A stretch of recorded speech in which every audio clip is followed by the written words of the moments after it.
Your eyes can deceive you.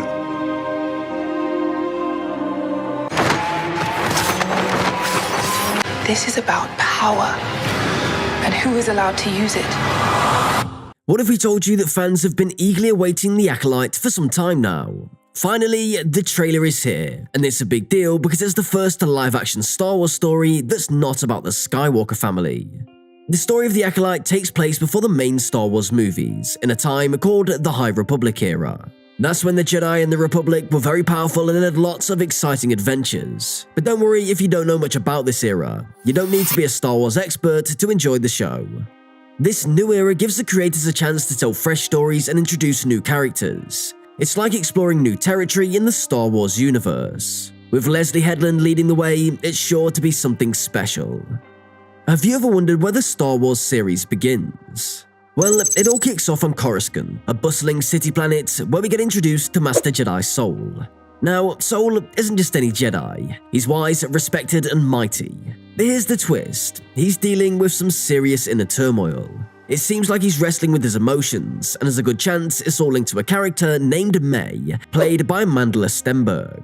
May's role in all this isn't crystal clear, but it's clear she's caught up in some intense drama. The official summary drops a hint. There's a dark crime on the horizon, and Soul finds himself facing off against a dangerous enemy from his past. And guess who's right in the middle of all of it? You got it, May. So picture Soul, the seasoned Jedi, facing his demons while trying to protect May from whatever dangers lie ahead.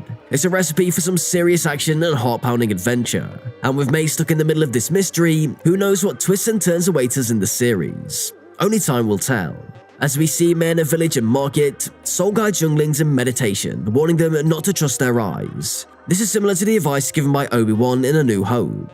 One child mentions seeing fire when they close their eyes, possibly hinting at May's connection to Soul and her prophetic visions of fire. May fights Andara, played by K. Anthony Moss's character, a skilled Jedi Master. Andara's abilities are outstanding, as stated on StarWars.com. The fight between May and Andara is short but gripping, combining martial arts and force powers. Notably, this series differs from the one shown at Star Wars Celebration, introducing new elements like the murder of Jedi.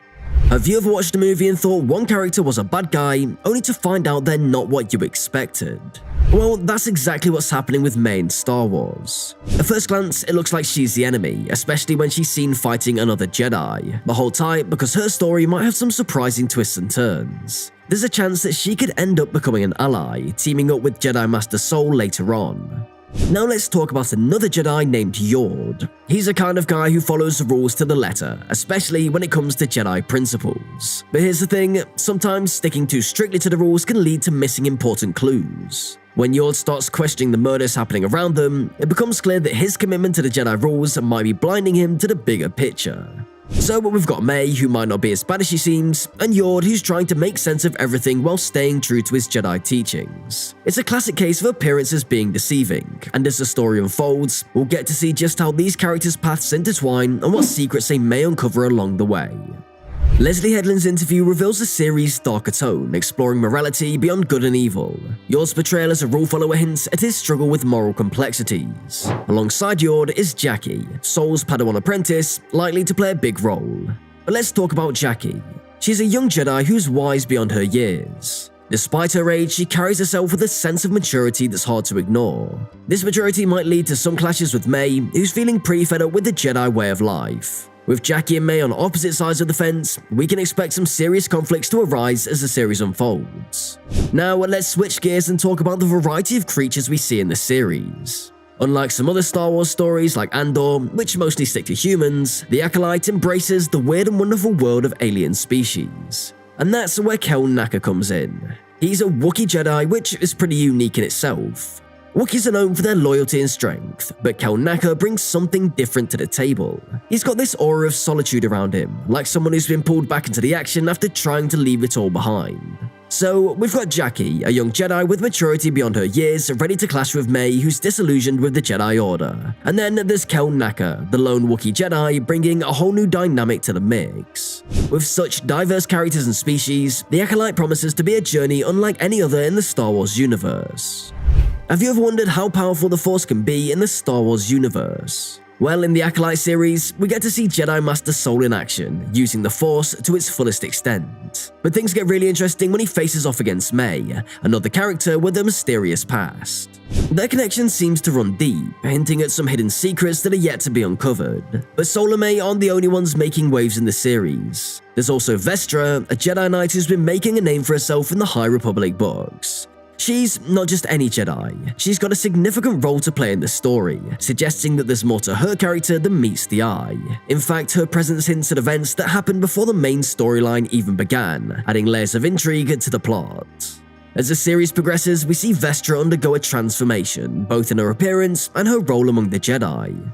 It's clear that she's grown and evolved since her days as a young Jedi Knight. Now, she's a force to be reckoned with, commanding authority and respect among her fellow Jedi. Her journey reflects the broader themes of growth and change that run throughout the Acolyte, making her a central figure in the story's unfolding narrative.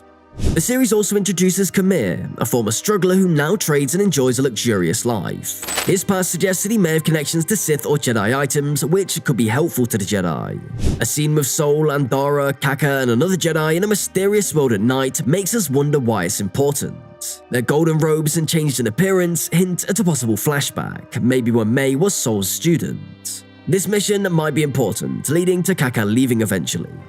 The series also shows Mother Anissa, the leader of the group of witches who value their freedom and beliefs. Her presence adds a depth to the story, showing the different groups in the Acolyte. Mother Anissa's words about power clashing with Jedi principles hint at trouble. Long ago, Jedi worked with other Force users, but bad experiences may have made them wary, especially of groups like the Witches in this series. A quick scene of a girl running through a burning woods makes us wonder about May's past. It might be the Fire Vision mentioned earlier, showing a big moment in her life like leaving the Jedi.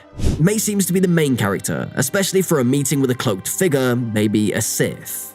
The series suggests a Sith or a dark side user with a red lightsaber fighting many Jedi. This confuses us because Jedi think Sith have been gone for thousands of years. Maybe the Jedi hide this to keep peace, like they did before. Yoda, a well-known character in Star Wars, is surprisingly not in the series for the Acolyte. Even though his absence may make this series feel fresh, he might still show up later, maybe in a scene with other Jedi like Apio Rankisis and Yaddle, giving Soul a mission to investigate the murders. People are really excited about the Acolyte series, especially because it focuses on new characters and different planets and places. The idea of finding clues in different places in each episode sounds interesting. The show's mix of mystery and suspense, with Jedi and Sith playing games with each other, promises an exciting journey.